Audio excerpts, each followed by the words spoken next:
ეს არის Honda Civic hatchback 4 ცილინდრიანი 1.5 ვიტეკი ტურბოძრავით, მიახლოებით 180 ცხენამდე და 240 ნიუტონმეტრი, წინა წამყვანი Civic გადაცემათა კოლოფით. გარეგნობით ერთ-ერთი ყველაზე აგრესიული და სპორტული დიზაინის მქონე hatchback-ია.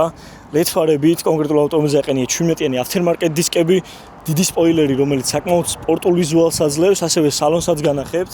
საკმაოდ კარგი ხარისხის სალონი აქვს, შავ ტყავში. Apple CarPlay, Android Auto, ორზონიანი კლიმატ კონტროლი, ასევე საკმაოდ დიდი სივრცე არის როგორც სალონში, ასევე საბარგულში, რაც უფრო კომფორტულ გადასაადგილებელ საშუალებას ხდის ქალაქისთვისაც. სხვათა შორის მინდა ვთქვა, რომ Honda-სთვის მართვა რა ვიცი, ახალი არ არის და საკმაოდ კარგად იმართება. მოსახლეში საკმაოდ თავდაჯერებულად დგას. ასევე ტურბოს ხარჯზე საკმაოდ სასიამოვნო აჩქარებაც აქვს და შესაბამისად როგორც ქალაქის, ასევე ტრასის პირობებში საკმაოდ კომფორტული სამართავი არის. წვა ტრასაზე მიახლოებით 5 ლიტრი აქვს, ხოლო ქალაქში 8-9 ლიტრი. მოკლედ თუ გინდა ცოცხალი, პრაქტიკული, თან სპორტული ერის მქონე ავტომობილი, რომელიც კომფორტული იქნება როგორც ქალაქში, ასევე ქალაქგარეთ გადასაადგილებლად, ჩემი აზრით ერთ-ერთი საუკეთესო ვარიანტი არის Honda Civic. ასე რომ, რავი, თუ შენც გინდა ასეთი ავტომობილის ჩამოყვანა, შეგიძლია დამეკავშირდე, მე გიგი ვარ ქარმეთიდან.